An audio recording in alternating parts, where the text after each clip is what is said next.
Merci beaucoup, c'est là, Adrien. À quelques secondes de nos premiers résultats. Quel est l'enjeu ce soir ? Savoir si les élections européennes, il y a 3 semaines, étaient oui ou non un indicateur fiable. On le disait il y a un instant, le RN en tête à ce moment-là pratiquement partout sur le territoire. C'est bien sûr la question que se sont posées tous les états-majors politiques et qu'ils se posent en ce moment même, parce qu'il y a aussi en arrière-plan la question de savoir si oui ou non il y aura une majorité absolue, relative ou une assemblée ingouvernable, ce qui obligerait bien sûr à envisager des coalitions jusqu'ici jamais testées, des configurations jamais même imaginées dans les états-majors politiques, à moins bien sûr qu'il faille encore accepter l'ingouvernabilité du pays. Merci beaucoup Adrien. Il est 19h59. Dans un instant, nos estimations de ce premier tour. Il y a 3 semaines, Emmanuel Macron appelait à une grande clarification. Quelle forme va-t-elle prendre ? Le Rassemblement national va-t-il pour la première fois de son histoire arriver en tête aux élections législatives ? La gauche unie dans le nouveau Front populaire a-t-elle convaincu ? Le camp présidentiel a-t-il remobilisé ses électeurs après la lourde défaite des élections européennes ? Dans un instant, vous découvrirez à quoi pourrait ressembler la future Assemblée nationale. Il est 20h, regardez nos premières estimations. Le Rassemblement national et ses alliés obtiendraient 34,2% des voix, suivi du nouveau Front populaire, 29,1% des suffrages. Le camp présidentiel, ensemble, obtiendrait en 3e position 21,5% des voix. Les Républicains, les divers droites obtiendraient 10% des voix, l'extrême gauche 1,3% et les autres partis, les divers partis 3,3%. Regardez maintenant notre projection en siège de ce que pourrait être la future Assemblée. Les fourchettes sont larges, il faut être prudent. Arrivé en tête, le Rassemblement national et ses alliés obtiendraient entre 240 et 270 sièges, ce qui ne suffirait pas donc pour avoir une majorité absolue qui, je vous le rappelle, est à 289 sièges. Deuxième force à l'Assemblée nationale, toujours selon nos estimations, le nouveau Front populaire, la gauche, qui obtiendrait entre 180 et 200 sièges. Et puis le camp présidentiel arrivé en 3e position obtiendrait entre 60 à 90 sièges, ici en jaune. Et puis les LR et les divers droites obtiendraient, eux, entre 30 et 50 sièges dans cette Assemblée nationale. Mais partons tout de suite au quartier général de Marine Le Pen, où nous retrouvons Alison Tassin. Vous êtes à Hainaut-Beaumont, le fief de Marine Le Pen. Oui, tout à fait. Ici, la liesse est forte à l'annonce de ces résultats, puisque le Rassemblement national non seulement confirme sa place de premier parti de France, mais amplifie son score par rapport aux européennes. Je peux vous dire qu'ici, les militants étaient très confiants. Ils ont d'ailleurs commencé à sabrer le champagne avant même l'annonce de ces résultats.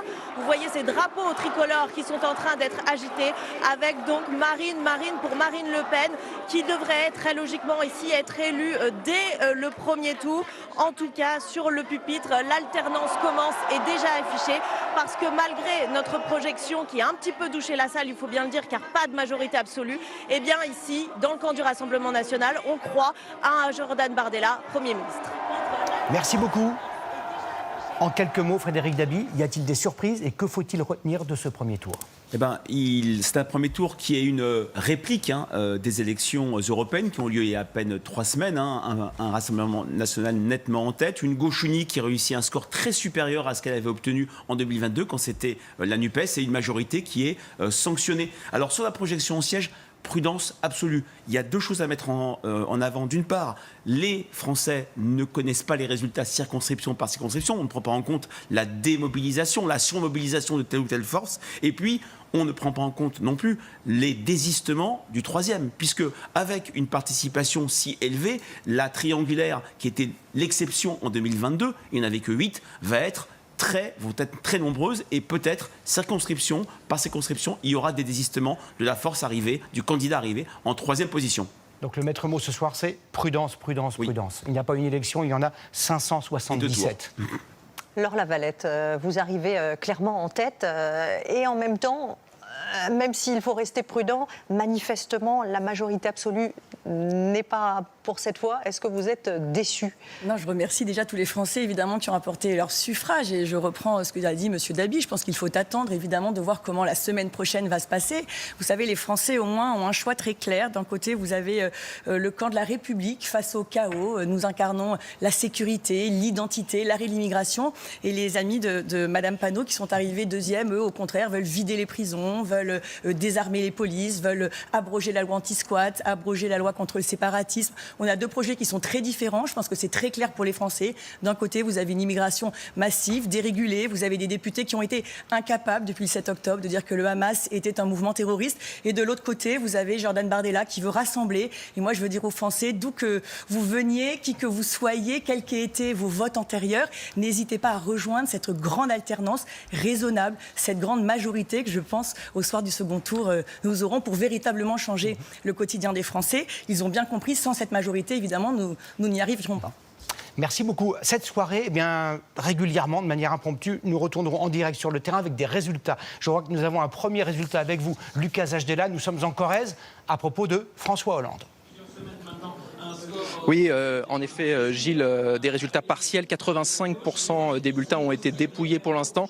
Mais ce qui est certain, c'est que François Hollande arrive bien en tête ici dans cette première circonscription de Corrèze, avec environ 37% des suffrages pour l'instant. En deuxième position, c'est très serré, mais pour le moment, il semblerait que ce soit la candidate du Rassemblement national, Maïté Pouget, qui devance d'une très courte tête avec 30% des suffrages le candidat sortant LR, Francis Dubois. Reste donc à savoir quelle sera la décision de Francis Dubois si cela se confirme, se retirer ou non, ou se maintenir dans une triangulaire.